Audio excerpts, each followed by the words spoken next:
Hello everyone, welcome back to my channel that is lectures by doctor Shivi Bhasin. आज हम एक नया टॉपिक लेकर आए हैं। हमेशा की तरह आज का टॉपिक भी बहुत इंटरेस्टिंग और थोड़ा सा समझने में डिफ़िकल्ट है, लेकिन अगर आप ध्यान से समझेंगे और पूरे के पूरे लेक्चर को फॉलो करेंगे और जो भी मैं बोल रही हूँ उस बात को फॉलो करेंगे तो आपको बिल्कुल भी दिक्कत नहीं होगी। So you just have to follow and keep listening carefully, है ना। देखिए, आज हम बात करेंगे प्रोटीन की, प्रोटीन के प्राइमरी स्ट्रक्चर की। प्रोटीन क्या होता है, आई थिंक हम सबको अच्छे से, अभी तक जो भी ये वीडियो देख रहे हैं, ये वीडियो स्पेशली मैंने एमएससी जूलॉजी का जो फर्स्ट सेम का पेपर है बायोमॉलिक्यूल्स का, उसके लिए, और एमएससी केमिस्ट्री में जो बायोलॉजी फॉर केमिस्ट है उनके भी फोर्थ यूनिट का, थर्ड या फोर्थ यूनिट का टॉपिक है प्रोटीन का स्ट्रक्चर, उसके लिए बनाया है।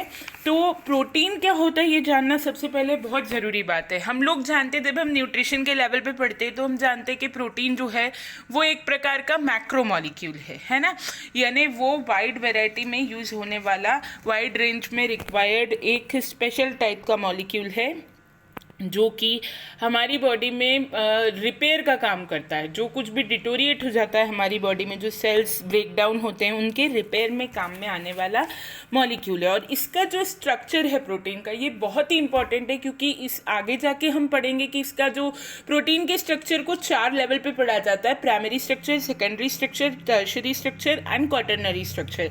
तो जो इसका सेकेंडरी स्ट्रक्चर हम आगे पढ़ेंगे, आज की क्लास में नहीं, आज तो प्राइमरी स्ट्रक्चर की क्लास है। आगे जो हम सेकेंडरी स्ट्रक्चर पढ़ेंगे उसमें हम पढ़ेंगे कि इसके सेकेंडरी स्ट्रक्चर में कितने फोल्ड्स हैं और क्या बन रहा है, अल्फा हेलिक्स या बीटा प्लेटेड शीट, उसी से इसका फंक्शन भी डिसाइड होता है। यानी कहने की बात यह है कि जो स्ट्रक्चर है प्रोटीन का, वही उसका फंक्शन डिसाइड करने के लिए भी इम्पॉर्टेंट रोल प्ले करता है। तो अब अगर हम बात करें इसकी, तो हमारी बॉडी में प्रोटीन का बहुत इंपॉर्टेंट रोल है। हम जानते हैं जो भी हार्मोन्स हमारी बॉडी में हैं या एंजाइम्स हमारी बॉडी में हैं, वो सब सॉरी बेसिकली प्रोटीनेशियस नेचर के होते हैं। और हमारी बॉडी में हम जानते हैं कि रोडोप्सिन जो हमारी आई में पाया जाता है, या कोलेजन जो हमारे कार्टिलेज में या बोन्स, टेंडन्स, लिगामेंट्स में पाया जाता है, वो सब भी एक प्रकार के प्रोटीन है। और प्रोटीन जो हैं वो अमीनो एसिड से मिलकर बनते हैं, है ना। हमारी बॉडी में लगभग मेनली 20 अमीनो एसिड्स मतलब प्रोटीन के लिए होते हैं। उसमें से 10 एसेंशियल होते हैं, 10 नॉन एसेंशियल होते हैं। वो बात हम आगे करेंगे, अभी बस इतना समझ लीजिए, क्योंकि केमिस्ट्री के जो स्टूडेंट हैं वो शायद इन वर्ड से एक्वेंटेड नहीं होंगे। ये पेपर वो स्टूडेंट पढ़ रहे हैं जो मैथ्स वाले हैं, तो आप थोड़ा ध्यान से समझने की कोशिश करिए। फिर जो भी पॉइंट क्लियर ना हो आप मुझसे पूछ लीजिएगा कि जो अमीनो एसिड्स होते हैं ये जुड़ करके प्रोटीन का निर्माण करते हैं, है ना। Amino acid is the basic fundamental unit for the formation of protein. 2 amino acid एक दूसरे से पेप्टाइड बॉन्ड से जुड़ेंगे, जिससे कि प्रोटीन का फॉर्मेशन होगा। ओके अब ये भी समझ लीजिए थोड़ा सा, यहाँ क्योंकि बोर्ड नहीं है, थोड़ा सा आप इमेजिन करने की कोशिश करिए। जब हमारी ऑफलाइन क्लास होगी तो मैं आपको अच्छे से समझाने की कोशिश करूँगी इसे पूरा एक बार। लेकिन आई गेस जो जूलॉजी के या जो दूसरे बायो बैकग्राउंड के स्टूडेंट्स हैं वो तो जानते होंगे कि 2 अमीनो एसिड जब एक दूसरे से ज्वाइन होते हैं तो वो पेप्टाइड बॉन्ड से जुड़ते हैं, और ये पेप्टाइड बॉन्ड एक अमीनो एसिड के COOH ग्रुप यानी कार्बोक्सिल ग्रुप और दूसरे अमीनो एसिड के अमीनो ग्रुप के बीच में फॉर्म होता है, जहां वाटर मॉलिक्यूल का एलिमिनेशन होता है।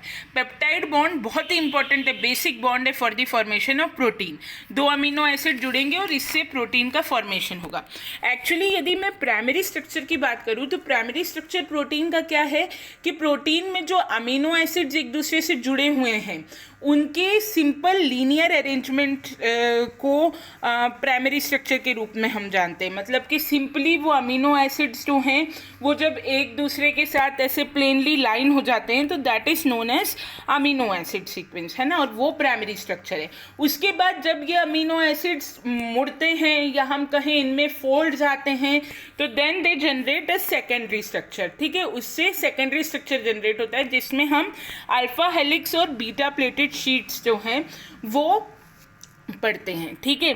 और उसके बाद जब यही प्रोटीन 3D शेप ले लेता है तो इट गेट्स प्रोटीन का टर्शरी स्ट्रक्चर हो जाता है, ठीक है, 3 डायमेंशनल व्यू में। और इसी तरह से क्वाटरनरी स्ट्रक्चर होता है, जब उसका स्पेसिफिकली उस तरह से डिमार्केशन हो जाता है तो देन वो क्वाटरनरी स्ट्रक्चर की बात हम बाद में करेंगे, वरना आप अभी कंफ्यूज हो जाएंगे। अभी हम सिर्फ ये देखते हैं कि प्राइमरी स्ट्रक्चर क्या है, यानी कि प्रोटीन का जो बेसिक फॉर्मेशन वाला यूनिट है अमीनो एसिड, जब वो अमीनो एसिड एक दूसरे के साथ लीनियरली लाइंड होते हैं और तो उनको उसमें जो रहता है और पेप्टाइड बॉन्ड उनके बीच में, 2 अमीनो एसिड के बीच में बनता है, तो इस वाली स्टेज को हम प्रोटीन के प्राइमरी स्ट्रक्चर के रूप में जानते हैं।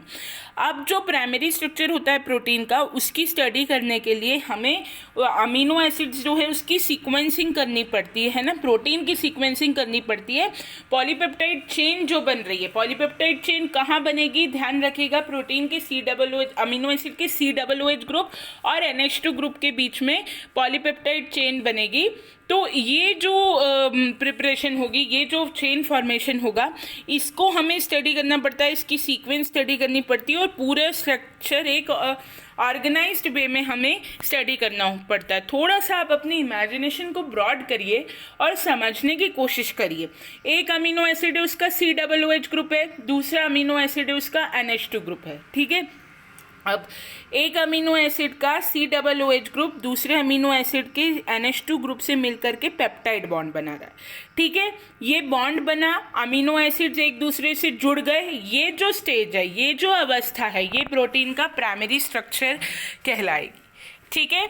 देन फर्स्ट जो है ये प्राइमरी स्ट्रक्चर में, मतलब हमें अमीनो एसिड की, यदि हम प्रोटीन का प्राइमरी स्ट्रक्चर स्टडी कर रहे हैं तो हमको 2-3 चीज़ें यहाँ पर स्टडी करनी है। सबसे पहले हम करेंगे प्रोटीन को प्रिपेयर सीक्वेंसिंग के लिए, फिर हम जिस पॉलीपेप्टाइड चेन की सीक्वेंसिंग करनी है उसको स्टडी करेंगे, है ना। फिर हम ऑर्गेनाइज करेंगे कंप्लीट स्ट्रक्चर को, पूरे स्ट्रक्चर को हम ऑर्गेनाइज करेंगे, ठीक है। फिर हम दूसरा करेंगे इसका एंड ग्रुप एनालिसिस। पहले हमने वो पॉलीपेप्टाइड चेन तैयार कर ली जिसकी हमें सीक्वेंसिंग करनी है, फिर जो इसके एंड हैं, एक तरफ एन टर्मिनल एंड है और दूसरी तरफ C टर्मिनल एंड है, दोनों का हम एनालिसिस करेंगे और फिर हम क्लीवेज करेंगे डाइसल्फाइड बॉन्ड का। इस तरह से जो प्राइमरी स्ट्रक्चर है उसको डीप में स्टडी किया जा सकता है। मतलब हमारा उद्देश्य ये जानने का है कि कौन सा अमीनो एसिड किस तरह से किस पोजीशन पर जुड़ा हुआ है। एक बात दिमाग में रखिए, प्रोटीन का जो पूरा स्ट्रक्चर और फंक्शन है वो इस बात पर निर्भर करता है कि उसमें जो अमीनो एसिड है वो कैसे जुड़े हुए हैं उससे। अगर 1 2 3 4 नंबर 1 पे कोई अमीनो एसिड है, 2 पे कोई है, 3 पे कोई है और 4 पे कोई है, अगर 1 2 3 4 के कॉम्बिनेशन से एक प्रोटीन बनता है, तो अगर मैं इस 1 2 3 4 के कॉम्बिनेशन को चेंज करके 3 2 4 1 कर दूं तो ये एक नया प्रोटीन बन जाएगा। So I want to say is that, what I want to say is that the sequence of amino acid is very important in deciding the structure and function of a protein.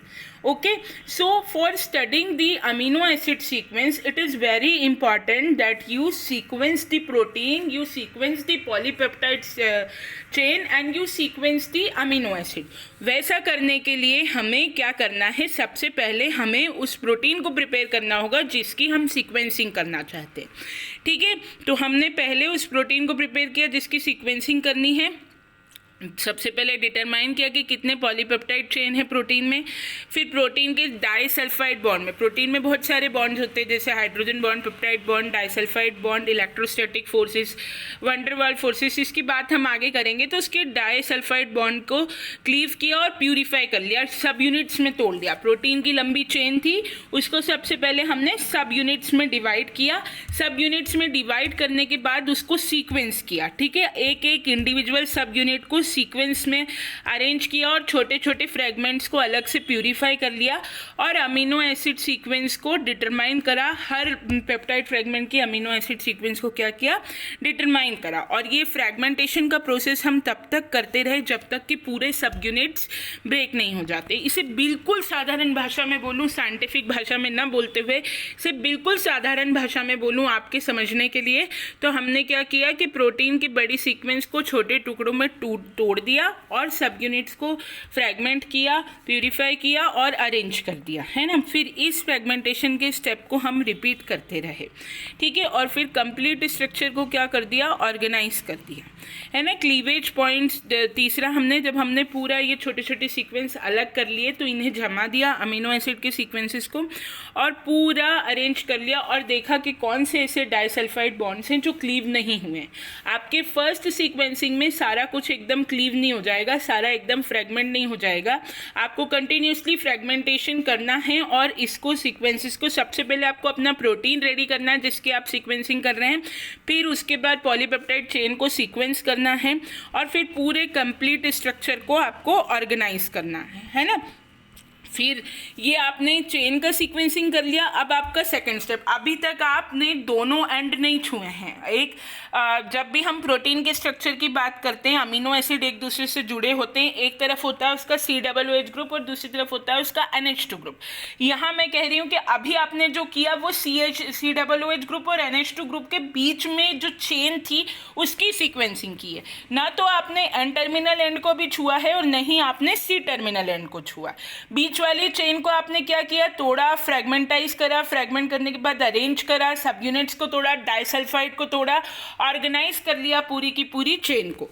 अब आप इसका जो N terminal identification है, जो N part का जो amino group का identification है वहाँ वो करेंगे। अब आपको इस प्रोटीन को तोड़ के इसकी 3 स्टेप्स में स्टडी करनी है। पहला है इसकी सीक्वेंसिंग, जिसमें इसकी जो प्रिपरेशन है, पॉलीपेप्टाइड प्रोटीन सीक्वेंसिंग है वो करनी है, जिसमें आप बीच वाला हिस्सा एन टर्मिनल एंड और C टर्मिनल एंड को छोड़कर जो बीच में जो अमीनो एसिड का चेन है उसकी सीक्वेंसिंग करेंगे। उस पॉलीपेप्टाइड को तोड़ के उस प्रोटीन को फ्रैगमेंट्स में ब्रेक करके उसे अरेंज करके उसकी स्टडी करेंगे। दूसरे हिस्से में आप एन टर्मिनल ग्रुप का एनालिसिस या आइडेंटिफिकेशन करेंगे और तीसरे हिस्से में आप C टर्मिनल ग्रुप का आइडेंटिफिकेशन करेंगे।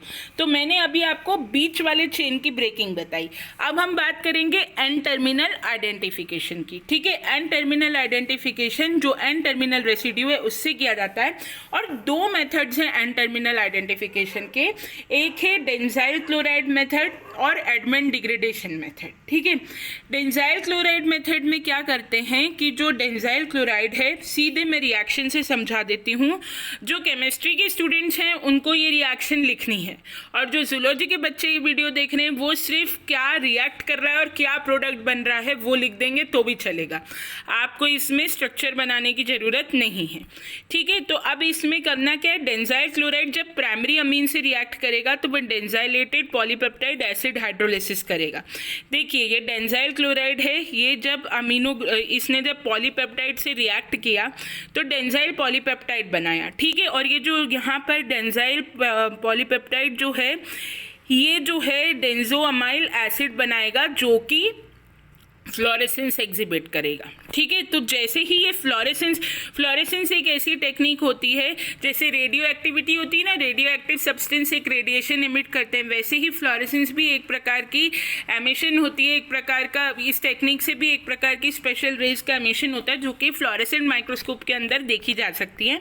और क्या होगा कि जब आप डेंजाइल क्लोराइड को ट्रीट कराएंगे अमीनो ग्रुप से, ठीक है, तो डेंजाइल पॉलीपेप्टाइड बनेंगे और साथ में एसिड का हाइड्रोलिसिस होगा। जैसे ही एसिड का हाइड्रोलिसिस हुआ एन टर्मिनल रेसिड्यू जो है वो डेंजाइल अमीनो एसिड के फॉर्म में बाहर निकल जाएगा और ये एक येलो कलर की लाइट एमिट करेगा फ्लोरेसेंस के थ्रू। और फ्लोरेसेंट माइक्रोस्कोप में जब हम इसे देखेंगे तो ये येलो कलर की लाइट एमिट करेगा, जिससे कि आप आइडेंटिफाई कर पाएंगे, क्रोमेटोग्राफिकली इसको आइडेंटिफाई कर पाएंगे कि यहाँ पर्टिकुलर ये एन एंड प्रेजेंट है। देखो फिर से समझो हमने क्या किया, जब एन टर्मिनल का हमें आइडेंटिफिकेशन करना है ना तो हमारे पास जो फर्स्ट मेथड है वो है डेंजाइल क्लोराइड मेथड, है ना। ये इसका IUPAC नेम 1 डाइमिथाइल अमीनो नेफ्थालीन 5 सल्फोक्लोराइड है। ये प्राइमरी अमीन प्रोटीन के साथ, यानी आपका जो एन टर्मिनल ग्रुप है जहां अगर इसका रिएक्शन वहां होता है तो ये सबसे पहले डेंसाइलेटेड पॉलीपेप्टाइड बनाएगा और साथ ही साथ एसिड का हाइड्रोलिसिस कर लेगा, जिससे कि जो एन टर्मिनल रेसिड्यू है वो डेंजाइल अमीनो एसिड के फॉर्म में निकलेगा। और ये जो डेंजाइल अमीनो एसिड निकलेगा ना, ये येलो कलर की लाइट एमिट करेगा, जिससे आप ये पता कर पाएंगे, इस येलो लाइट आपको बताएगी कि एन टर्मिनल एंड की एग्जैक्ट लोकेशन ये है। ठीक है, so this is done to identify the exact location of N terminal end. ठीक है, देन यहाँ पर एक बात में एक नाम आपको बताना भूल गई थी, फेडरिक सेंगर का नाम याद रखिएगा। ठीक है, फेडरिक सेंगर जो हैं इनका नाम बहुत ज़्यादा फेमस इसलिए क्योंकि सबसे पहले जो डीएनए सीक्वेंसिंग होती है वो इन्होंने की थी। देन प्रोटीन का भी जो स्ट्रक्चर है वो सीक्वेंस करके स्टडी इन्होंने किया था। इंसुलिन का स्ट्रक्चर इन्होंने स्टडी किया था, है ना। तो protein sequencing, amino acid sequencing सबसे पहले इन्होंने की थी। तो स्पेशली जो जूलॉजी के बच्चे हैं ये सेंगर नाम आप जरूर याद रखिएगा, ये आगे भी कहीं ना कहीं आपको आएगा। ठीक है, तो हम चल रहे थे एन टर्मिनल एंड के एनालिसिस में, जहां हमने एक मेथड देख लिया टेंसाइल क्लोराइड मेथड। ठीक है, मैं फिर बार बार रिपीट करती जा रही हूँ। प्रोटीन की सीक्वेंसिंग को हमने 3 हिस्सों में पढ़ा। हमारे पास प्रोटीन के स्ट्रक्चर में 3 बातें हैं, एक है एन टर्मिनल एंड, एक है सी टर्मिनल एंड और एक है बीच के पॉलीपेप्टाइड वाला हिस्सा। सबसे पहले मैंने आपको बताया कि बीच के पॉलीपेप्टाइड को किस तरीके से आपको प्रिपेयर करना है प्रोटीन को अमीनो एसिड सीक्वेंस के लिए, किस तरह से उस पॉलीपेप्टाइड को छोटे छोटे फ्रैगमेंट में तोड़ना है और कंप्लीट स्ट्रक्चर को ऑर्गेनाइज करना है। ये हुई बीच के सी और एन टर्मिनल के बीच के हिस्से की सीक्वेंसिंग। अब मैंने बात करी एन टर्मिनल सीक्वेंसिंग की। एन टर्मिनल सीक्वेंसिंग जो है वो 2 मेथड से हो सकती है सॉरी, डेंजाइल क्लोराइड मेथड और Edman degradation method. Dansyl chloride method में जो एन टर्मिनल वाला हिस्सा है, मुझे ये पता नहीं कि एग्जैक्टली ग्रुप कहाँ लोकेटेड है, तो जो एन टर्मिनल वाला हिस्सा है उसे मैं रिएक्ट करने दूंगी डेंजाइल क्लोराइड के साथ। जैसे ही वो डेंजाइल क्लोराइड के साथ रिएक्ट करेगा, डेंजाइलेटेड पॉलीपेप्टाइड बनाएगा और एसिड का हाइड्रोलिसिस होगा। हाइड्रोलाइज्ड एसिड जो है वो एन टर्मिनल रेसिड्यू को रिलीज करेगा in the form of dansyl amino acid. और ये जो डेंजाइल अमीनो एसिड रिलीज हो रहे होंगे ये एक येलो कलर की लाइट शो करेंगे, जो कि फ्लोरेसेंट माइक्रोस्कोप के अंदर देखी जा सकती है। और इससे आपको पता पड़ेगा कि ये एग्जैक्ट लोकेशन है डेंजाइल एन टर्मिनल एंड का। ठीक है, ये एक मेथड हुई डेंजाइल क्लोराइड मेथड। दूसरा मेथड, अगर आप डेंजाइल क्लोराइड मेथड से नहीं जाते तो आप एन टर्मिनल एंड का एनालिसिस करने के लिए एडमंड डिग्रेडेशन मेथड का इस्तेमाल कर सकते हैं। एडमंड डिग्रेडेशन मेथड में क्या होगा, फिनाइल आइसोथायोसाइनेट को N terminal end amino acid के एन टर्मिनल एंड के साथ माइल्ड अल्कलाइन कंडीशन में रिएक्ट करने देंगे, जिससे फिनाइल थायोकार्बामाइल बनेगा, है ना। और ये जो फिनाइल थायोकार्बामाइल बनेगा वो फिर उसका रिएक्शन होगा ट्राइफ्लोरोएसिटिक एसिड के साथ, उसका रिएक्शन होने देंगे, जिससे कि जो एन टर्मिनल रेसिड्यू है वो थायाजोलिनोन डेरिवेटिव के रूप में रिलीज होगा और इस दौरान पेप्टाइड बॉन्ड जो है वो हाइड्रोलाइज नहीं होगा। ठीक है, तो एडमंड डिग्रेडेशन जो है वो N terminal amino group residue को ही रिलीज कराता है और बाकी के पॉलीपेप्टाइड चेन को डिस्टर्ब नहीं होने देता। ठीक है, अब एडमंड डिग्रेडेशन का जो एक डिफरेंस है डेंजाइल क्लोराइड मेथड से वो ये है कि इससे हम amino acid sequence polypeptide chain की एन टर्मिनल एंड से अच्छे से क्लियरली पता कर सकते हैं और रिपीटेड इसमें हमें पॉलीपेप्टाइड चेन को बार बार ट्रीट करना है ना, जब तक कि न्यूली हमें लिबरेटेड अमीनो एसिड नहीं दिखता, कंटिन्यूसली इसमें ट्रीटमेंट देना होता है। एक बार मैं फिर सम अप करती हूँ, थोड़ा सा कॉम्प्लिकेटेड है पर जो मैं बोल रही हूँ आप उसे समझिए। देखिए, फिनाइल थायो आइसोसाइनेट का रिएक्शन हमने करवाया एन टर्मिनल अमीनो ग्रुप से। ठीक है, सबसे पहले जो रिएक्ट करेगा, कौन रिएक्ट करेगा, फिनाइल थायो आइसोसाइनेट। ठीक है, एंड देन उसके बाद जो है इसका रिएक्शन होगा N terminal group of protein से माइल्ड अल्कलाइन कंडीशन में, तो इससे बना फिनाइल थायोकार्बॉक्स कार्बामाइल बना इससे। ठीक है, पीटीसी बना। देन इसका ट्रीटमेंट होगा, इसको एक रिएक्शन फॉर्म में लिख लीजिए। जब मैं क्लास लूंगी तो आपको कागज पे एक रिएक्शन लिख के बता दूंगी, आप भी वैसा लिखिएगा तो आपको समझ में आएगा। इसका रिएक्शन होगा ट्राइफ्लोरोएसिटिक एसिड से, जिससे कि जो एन टर्मिनल रेसिड्यू है वो पूरी तरह से क्लीव हो जाएगा, लेकिन जो पेप्टाइड बॉन्ड है वो अफेक्ट नहीं होगा।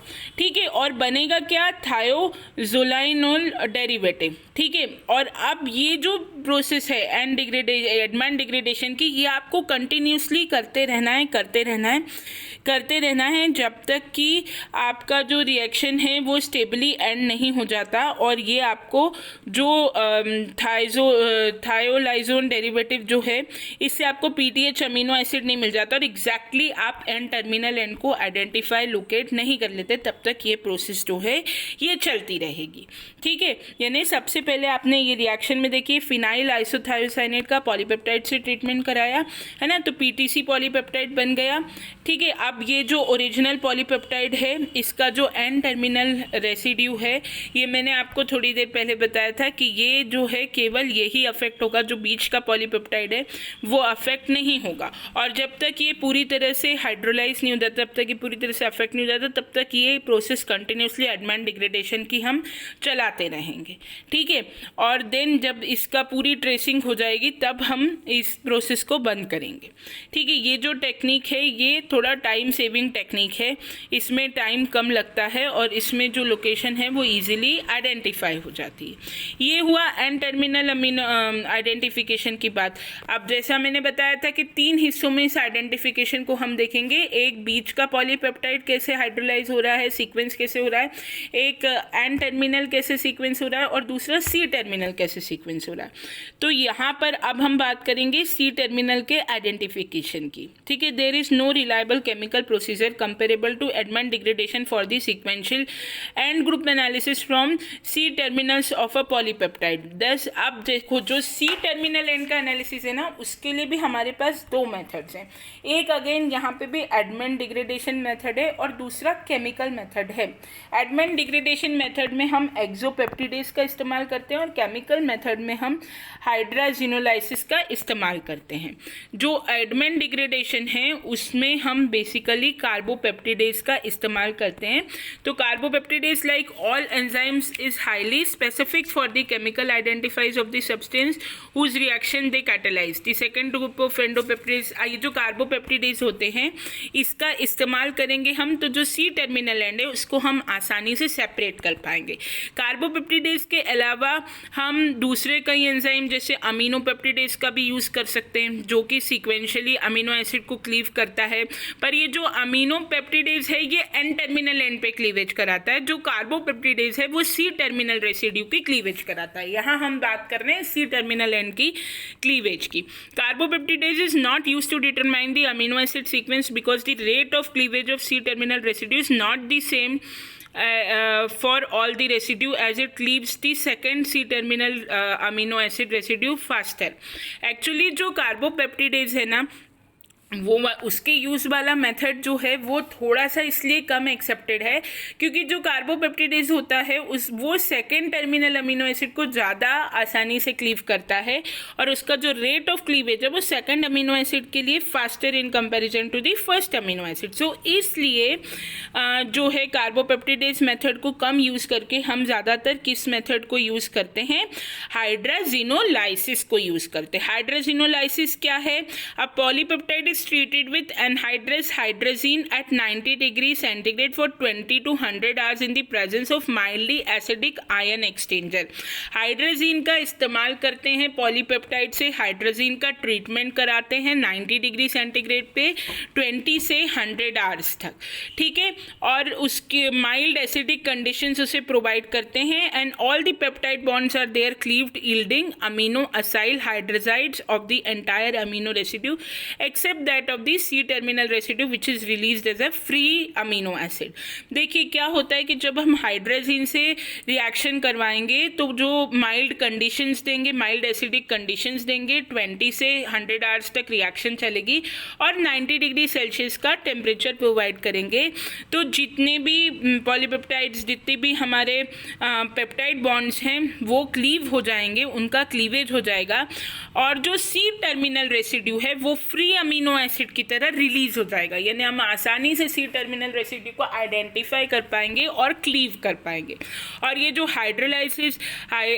हाइड्रोजेनोलाइसिस का मेथड है वो ज़्यादा रिलायबल है सी टर्मिनल रेसिड्यूज और कार्बोपेप्टिडेज से सी टर्मिनल रेसिड्यू के आइडेंटिफिकेशन के लिए, क्योंकि जो कार्बोपेप्टिडेज का अगर हम इस्तेमाल करेंगे तो जो उसका रेट होता है अमीनो एसिड को क्लीव करने का, वो सेकेंड अमीनो एसिड को फास्टर करता है, फर्स्ट को स्लो करता है। तो carboxypeptidase is not a reliable method, वो हमें स्टेबल रिजल्ट्स नहीं देगा। उससे अच्छा मेथड है कि हम केमिकल ट्रीटमेंट से सी टर्मिनल एंड का एनालिसिस करें।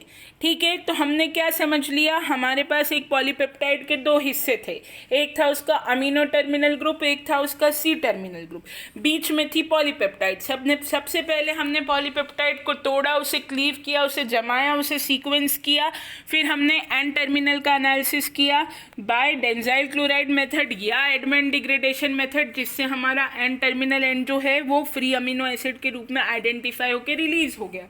और फिर हमने किया सी टर्मिनल एंड का आइडेंटिफिकेशन, या तो एडमंड डिग्रेडेशन से, जो एक यूज़ किया जाने वाला मेथड तो था, लेकिन इसमें कार्बोपेप्टिडेज का इस्तेमाल होता है, कार्बोपेप्टिडेज को यूज़ रिलायबल मेथड नहीं है, तो इसलिए केमिकल मेथड हमने सी टर्मिनल एंड आइडेंटिफिकेशन के लिए इस्तेमाल किया, जिसमें हाइड्रोजेनोलाइसिस किया जाता है, जिसके रिएक्शन से हाइड्रोजिनोल के रिएक्शन के करने के बाद पॉलीपेप्टाइड चेन का जो एन टर्मिनल ग्रुप होता है वो फ्री अमीनो एसिड के रूप में रिलीज हो जाता है। ठीक है, यहाँ तक हमने सीक्वेंस कर लिया। क्या कर लिया हमने, बार बार रिपीट करते रहिए। यदि आप मेरे वीडियो को फॉलो करेंगे पिक्चर बिल्कुल क्लियर हो जाएगी, अन्यथा it is a very very complicated topic. मुझे खुद इसको पूरा स्टडी करके बनाने में 2 से 3 दिन लग गए, इसीलिए क्लास भी डिले हो गई है ना। तो ये ध्यान रखिए कि हमने एन टर्मिनल ग्रुप का एनालिसिस कर लिया है, सी टर्मिनल ग्रुप का एनालिसिस कर लिया, और सबसे पहले हमने बीच में जो पॉलीपेप्टाइड था उसका एनालिसिस किया था। अब लास्ट में हम करेंगे डाइसल्फाइड बॉन्ड का क्लीवेज। ठीक है, डाइसल्फाइड बॉन्ड का cleavage, it is the next step in the sequence analysis is to cleave the disulphide bond between cysteine residue. This is done for 2 reason. जितने भी डाइसल्फाइड बॉन्ड हैं उसका अब हम क्लीवेज करेंगे, जिससे कि पॉलीपेप्टाइड चेन जो प्रोटीन की हैं वो सेपरेट हो जाएंगी, है ना। डाइपेप्टाइड बॉन्ड का ये हमने क्लीवेज करा, तो देखो जो पॉलीपेप्टाइड चेन है ना वो अलग अलग हो जाएंगी एक तो, और जो नेटिव प्रोटीन का कॉम्पोजिशन है जो कि डाइसल्फाइड बॉन्ड से स्टेबलाइज था वो भी इंटैक्ट रहेगा। प्रोटीन का जो नेटिव कॉम्पोजिशन है ना वो सदैव उसके पेप्टाइड बॉन्ड से होता है, तो वो जो पेप्टाइड्स हैं वो इंटैक्ट रहेंगे, केवल डाइसल्फाइड बॉन्ड तोड़ रहे हैं तो उसका नेटिव कॉम्पोजिशन भी प्रोटीन का डिस्टर्ब नहीं होगा और सेपरेट भी हो जाएगी पॉलीपेप्टाइड चेन। ठीक है, disulphide bond are mostly cleaved reducingly by treatment of sulphydryl containing compounds 2-mercaptan ethanol. 2-mercaptan ethanol का इस्तेमाल करके, है ना, डाइसल्फाइड बॉन्ड्स की क्लीवेज की जाती है। To expose all disulphide bonds to the reducing agent, the protein is denature. और जैसे ही डाइसल्फाइड बॉन्ड रिड्यूसिंग एजेंट के साथ इंटरैक्ट करेगा, प्रोटीन जो है उसका डीनेचुरेशन हो जाएगा और फ्री सल्फाडाइल ग्रुप्स जो हैं वो अल्काइलेट हो जाएंगे, है ना। आप बस यहाँ से इतना समझ लीजिए कि डाइसल्फाइड बॉन्ड को क्लीव इसलिए किया जाता है ताकि प्रोटीन का जो नेटिव कन्फर्मेशन है वो मेंटेन रहे और जो पेप्टाइड बॉन्ड्स हैं वो सेपरेट हो जाएं, है ना। और 2-mercaptan इथेनॉल का इस्तेमाल करके डाइसल्फाइड बॉन्ड का क्लीवेज किया जाता है। यदि ये 3-4 लाइन भी आप याद रखेंगे तो ये सफिशिएंट है। इसके बाद सेपरेशन, प्यूरिफिकेशन एंड कैरेक्टराइजेशन हम करेंगे पॉलीपेप्टाइड चेन का। स्पेसिफिक पेप्टाइड क्लीवेज रिएक्शंस करेंगे। वो polypeptides that are longer than 40 to 100 residue can not be directly sequence of polypeptide of greater length must be therefore cleaved. कोई भी लंबी chain का polypeptide directly आप उसकी सीक्वेंस नहीं कर सकते, उसका पहले आपको क्लीवेज करना पड़ेगा, या तो एंजाइमेटिकली या तो केमिकली। ठीक है, जिसके लिए हम केमिकल रिएजेंट्स का इस्तेमाल करेंगे। मोस्टली इसमें हम साइनोजिन ब्रोमाइड्स का इस्तेमाल करते हैं। कोई भी बहुत लंबा यदि प्रोटीन है तो उसको आप डायरेक्टली सीक्वेंस नहीं कर सकते, उसे आप टुकड़े में तोड़कर उसका क्लीवेज करके ही उसकी सीक्वेंसिंग कर सकते हैं।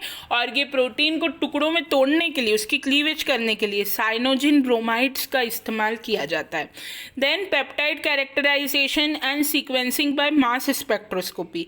अब जो पेप्टाइड आपने तोड़ लिए या हमने जो पेप्टाइड की सीक्वेंसिंग करी वो हम मास स्पेक्ट्रोस्कोपी से भी कर सकते हैं। अब यहाँ पे मैं एक बात क्लियर कर दूँ, ये जो टॉपिक है characterisation and sequencing by mass spectroscopy, ये जो जूलॉजी के स्टूडेंट्स हैं यहाँ तक आप लिखेंगे केवल ये स्पेसिफिक पेप्टाइड क्लीवेज रिएक्शन, ये मास स्पेक्ट्रोस्कोपी से कैसे कैरेक्टराइज किया जाता है, ये आप 2 लाइन भी लिख देंगे तो बहुत है, आपके सिलेबस में ये अलग से टॉपिक नहीं है। लेकिन केमिस्ट्री के जो स्टूडेंट्स हैं उनके सिलेबस में ये अलग से टॉपिक है, ठीक है। तो एक टेक्निक जॉन फेन ने डिज़ाइन की थी जिसमें in which a solution of macromolecules such as peptide is spread from a narrow capillary tube maintained at high voltage forming fine charged droplets from which the solvent rapidly evaporates. This yields a series of gas phase macromolecule ion with ionic charge. For polypeptide the ionic charge results from the protonation of the basic side chain। ठीक है, आप बस इतना ध्यान रखिए कि protonation से mass spectroscopy का मेथड करके ये डायग्राम को आप याद रखिएगा। ये स्प्रेइंग नोजल से मैक्रोमोलिक्यूल रिलीज हुआ, चार्ज्ड पेरेंट ड्रॉपलेट जो है वो रिलीज हुई, सॉल्वेंट जो था वो इवेपोरेट हो गया और इस तरह से यहाँ से पावर सप्लाई काम कर रहा है। तो कैसे मास स्पेक्ट्रोस्कोपी का आयनाइजेशन करके का इस्तेमाल करके, इलेक्ट्रोस्कोपिक आयनाइजेशन टेक्निक का इस्तेमाल करके प्रोटीन जो है उसका पेप्टाइड कैरेक्टराइजेशन किया गया और उसकी सीक्वेंसिंग की गई। ठीक है, मास स्पेक्ट्रोस्कोपी एक्चुअली करती क्या है, मेजर करती है मास टू चार्ज रेशो। ठीक है, प्रोटीन का मास और उसके चार्ज का रेशो निकाल कर आपको देगी। तो ये जूलॉजी वाले स्टूडेंट्स को कैसे करा, ये करने का मेथड देने की ज़रूरत नहीं है केमिस्ट्री वालों के सिलेबस में, क्योंकि अलग से टॉपिक दिया है। तो आप ये थोड़ा सा डिस्क्रिप्शन कभी अलग से पूछें तो आप दे सकते हैं। अगर खाली प्राइमरी स्ट्रक्चर, देखिए जनरली क्वेश्चन आपको यही आएगा, describe this primary structure of protein, तो वहाँ आप इतना डिटेल नहीं भी देंगे तो भी चलेगा। ठीक है, समझने को बस इतना समझ लीजिए कि मास टू चार्ज रेशो आपको मास स्पेक्ट्रोस्कोपी बताएगी। आपको करना क्या है, मैक्रोमोलिक्यूल्स को ऐसे स्प्रे करना है, जो टेक्निक जॉन फेन ने निकाली थी उसके हिसाब से सॉल्यूशन बनाना है मैक्रोमोलिक्यूल्स का, और पेप्टाइड को नोजल से स्प्रे करना है और हाई वोल्टेज की ट्यूब से ये जो पार्टिकल्स है ये गिरेंगे, जिससे जो इसका सॉल्वेंट है वो वेपोरेट हो जाएगा और जो गैस फेज है मैक्रोमोलिक्यूल्स का उसका जो चार्ज है वो भी अलग से निकल जाएगा। तो for polypeptide the ionic charge result from the production of basic side chain, और पॉलीपेप्टाइड चेन जो है उसका आयनिक चार्ज हम कैसे मेजर करेंगे, साइड चेन जो लगी हुई है उसके प्रोटोनेशन से मेजर करेंगे। ठीक है, सिर्फ डायग्राम भी दे देंगे तो चलेगा, अलग से पूछे तो बताइएगा, नहीं तो इतनी डिटेल में इसके जाने की ज़रूरत नहीं है।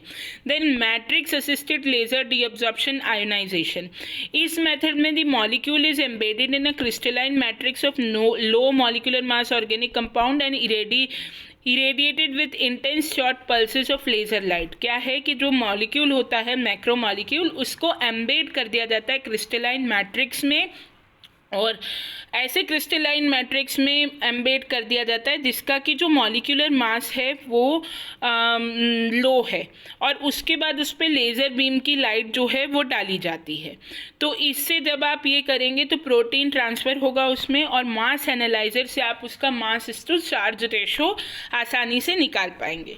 Then peptide sequencing, the primary structure of a protein can be एडुकुलेटेड by the nearly identical protein such as one arising from closely related. अच्छा, इसका मतलब ये है कि जिस प्रकार से हम जीन मैपिंग करते हैं, यदि हमें एक पर्टिकुलर प्रोटीन के बारे में उसके प्राइमरी स्ट्रक्चर के बारे में पता है तो हम ये मान सकते हैं कि उसी ग्रुप का जो दूसरा प्रोटीन है उसका भी प्राइमरी स्ट्रक्चर हम सुपरफिशियली निकाल सकते हैं। जैसे हम जीनोम स्टडीज़ करते हैं ना माइक्रो ऑर्गेनिजम्स में, तो ई कोलाई का जीनोम स्टैंडर्ड माना जाता है, ई कोलाई के जीनोम से आप कंपेयर करके दूसरे जीनोम्स को स्टडी कर सकते हो। उसी प्रकार से यहाँ पे भी आप इसका जो स्ट्रक्चर है प्राइमरी स्ट्रक्चर एक प्रोटीन का, उसको स्टडी करके दूसरे की प्राइमरी स्ट्रक्चर को आसानी से एजुडिकेट कर सकते हैं, निकाल सकते हैं, है ना। तो इस तरह से पेप्टाइड मैपिंग भी एक नया कंसेप्ट है। अब यहाँ पर ये तो हुआ अपना टॉपिक, मेरे ख्याल में मैंने काफ़ी बार रिपीट कर दिया है कि हम किस तरीके से प्रोटीन के सीक्वेंसिंग करेंगे। सबसे पहले हम प्रोटीन को प्रिपेयर करेंगे। प्रोटीन जो है वो हमारा पॉलीमर है अमीनो एसिड का, एक अमीनो एसिड का COOH ग्रुप दूसरे अमीनो एसिड के NH2 ग्रुप से जुड़ रहा है, पेप्टाइड बॉन्ड बना रहा है। जब मैं इसकी सीक्वेंसिंग की बात कर रही हूँ तो मैं प्रोटीन के 3 हिस्से मान के चल रही हूँ। एक है उसका एन टर्मिनल एंड, दूसरा है उसका सी टर्मिनल एंड, तीसरा है उसका बीच का पेप्टाइड बॉन्ड वाला, पेप्टाइड्स वाला हिस्सा। तो मैं सीक्वेंसिंग को 3 भागों में पढ़ूंगी या पढ़ाऊंगी या समझूंगी। तो पहला तो है जो बीच वाला पेप्टाइड का हिस्सा है उसकी सीक्वेंसिंग, ठीक है। दूसरा है तो उसकी सीक्वेंसिंग करने के लिए मैं पहले प्रोटीन को अमीनो एसिड सीक्वेंसिंग के लिए प्रिपेयर करूंगी, सिलेक्शन करूंगी पॉलीपेप्टाइड जिसका सीक्वेंसिंग करना है उसका, और कंप्लीट स्ट्रक्चर को ऑर्गेनाइज करूंगी, ठीक है। फिर मैं करूंगी एन टर्मिनल एंड की सीक्वेंसिंग या तो डेंजाइल क्लोराइड मेथड से या एडमंड डिग्रेडेशन मेथड से। फिर मैं करूंगी सी टर्मिनल एंड की सीक्वेंसिंग या तो एडमंड डिग्रेडेशन मेथड से या केमिकल मेथड से हाइड्राजिनोलाइसिस करके, ठीक है। फिर मैं करूंगी, तीसरा भाग होगा मेरा, नेक्स्ट स्टेज होगी कि डाई सल्फाइड बॉन्ड को क्लीव करूं, पॉलीपेप्टाइड को फ्री कर दूं, अलग कर दूं, जिससे कि प्रोटीन का जो नेटिव कन्फर्मेशन है वो डिस्टर्ब ना हो। और फिर चौथी बात मैंने यहाँ करी कि ये आप मास स्पेक्ट्रोस्कोपी से भी पेप्टाइड की स्टडी, इसकी प्रोटीन की जो स्ट्रक्चर है, जो उसका सेपरेशन, प्यूरिफिकेशन और आइडेंटिफिकेशन कर सकते हैं। Mass spectroscopy mass to charge ratio की स्टडी करेगी। अब यहाँ एक और बहुत इंपॉर्टेंट बात, आप वीडियो को बार बार देखिएगा, हो सकता है एक बार में आपको समझ में ना आए, मैं क्लास में भी टॉपिक को समअप करूँगी, पर वीडियो देखने से आपको क्लियरली समझ में आएगा। टॉपिक थोड़ा सा डिफिकल्ट है, स्पेशली केमिस्ट्री वाले स्टूडेंट्स के लिए। यदि आपको कहीं भी कन्फ्यूजन है तो आप मुझसे ऑफलाइन आकर भी पूछ सकते हैं या अलग से भी पूछ सकते हैं, बट ये टॉपिक इंपॉर्टेंट है from examination point of view. और यहाँ मुझे एक बात और बोलनी है, स्पेशली ये बात जूलॉजी के स्टूडेंट्स के लिए तो लागू होती है, कि एक पॉइंट मुझसे यहाँ मिस हो गया है, वो मैंने अलग से, जब भी देखिए आप एमएससी में कोई टॉपिक लिखते हैं ना, तो आपको वो टॉपिक अप टू डेट देना है। 2020 तक उस टॉपिक में क्या क्या काम हुआ, यहाँ तक आपको टॉपिक कवर करना है।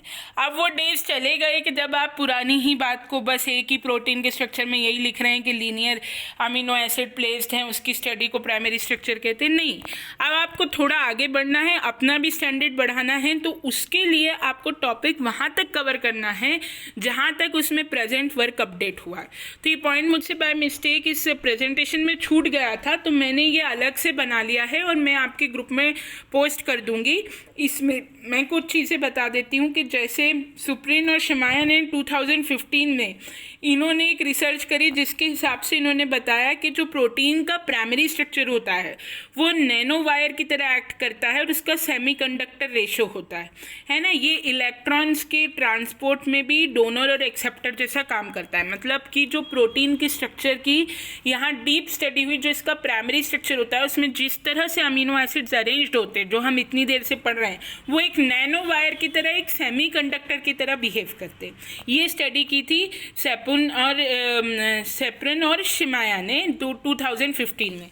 ये जब आप लेटेस्ट डेवलपमेंट का पॉइंट देंगे तो ईयर वाइज देंगे। जैसे सबसे पहले एक स्टडी मुझे यहाँ 95 की मिली है, जो कि एंसेल हैबर ने दी है, जिसमें 1995 में उन्होंने असेस किया है सभी लेवल्स प्राइमरी स्ट्रक्चर के, जो प्रोटीन का प्राइमरी स्ट्रक्चर होता है। उन्होंने बताया था कि प्राइमरी स्ट्रक्चर को जानने के बाद हम प्रिडिक्ट कर सकते हैं कि इस प्रोटीन का पोस्ट ट्रांजिशनल मॉडिफिकेशन कैसे होगा, ये भी हम प्रिडिक्ट कर सकते हैं। तो सबसे पहले आप ये 95 की स्टडी देंगे, उसके बाद अगर 2012-13 की कोई है तो वो देंगे, देन 15, एंड आप सिक्वेंशली चलेंगे और 2020 की स्टडी लास्ट में देंगे। इसी प्रकार से 2015 में भी ज़ियान ने एक स्टडी करी थी, जिसमें उन्होंने 3D स्ट्रक्चर ऑफ प्रोटीन के बारे में बताया था कि अगर हमें किसी प्रोटीन का अमीनो एसिड कॉम्पोजिशन पता है तो हम उस प्रोटीन का 3D स्ट्रक्चर एनालाइज कर सकते हैं, है ना। ये बायो इन्फॉर्मेटिक्स उसके अभी काफ़ी डेवलप हो गया है, उसमें भी ये चीज़ें हैं। और लास्ट 2020 में एक लेटेस्ट रिसर्च मुझे और मिली है जो अपने टॉपिक से रिलेटेड है, वो ये है कि जो कोरोना वायरस, जो आजकल बहुत बर्निंग टॉपिक चल रहा है, जिसकी वजह से हम इस ऑनलाइन क्लास में उलझे हुए हैं, उसमें भी ये पता पड़ा था कि जब कोरोना वायरस की जो वैक्सीन बन रही थी ना, तो उसका जो बेस है वैक्सीन का, वो primary structure of protein, peptide based vaccine बनाई जा रही है, जिसमें कि प्राइमरी स्ट्रक्चर ऑफ प्रोटीन को इस्तेमाल करके सिंग एटेल ने 2020 में ये वैक्सीन जो है ये डेवलप करी है। मतलब अभी क्लिनिकल ट्रायल ऑफकोर्स सक्सेसफुल नहीं हुआ है पर ये अंडर प्रोसेस चल रही है। तो इसमें जो उन्होंने बेस लिया है, जिस तरह से वैक्सीन बनाने के लिए उन्होंने जो प्रोटीन को लिक्विफाई किया है, डाइल्यूट किया है, उसमें उसके प्राइमरी जो सीक्वेंस है उसका बहुत इंपॉर्टेंट रोल है। उसी के हिसाब से ये वैक्सीन डिज़ाइन हो रही है। ठीक है, तो ये टॉपिक है, आई होप आपको समझ में आया होगा। लेक्चर थोड़ा लंबा भी हो गया है, टॉपिक थोड़ा कॉम्प्लिकेटेड है, ध्यान से समझिएगा। और जिन स्टूडेंट्स ने मेरा चैनल सब्सक्राइब नहीं करा है वो प्लीज़ चैनल सब्सक्राइब कर लें, क्योंकि मैं आपको सारे वीडियोस पोस्ट करूँगी। वीडियो से आपको ये बेनिफिट होगा कि एग्ज़ाम के टाइम में भी अगर आपको टॉपिक नहीं समझ में आएगा तो आप इससे देख सकते हैं। और वीडियो को आप लाइक ज़रूर करें, इससे हमें इंकरेजमेंट मिलती है इतनी मेहनत और करने की, है ना। और चैनल को सब्सक्राइब भी करें। Thank you very much.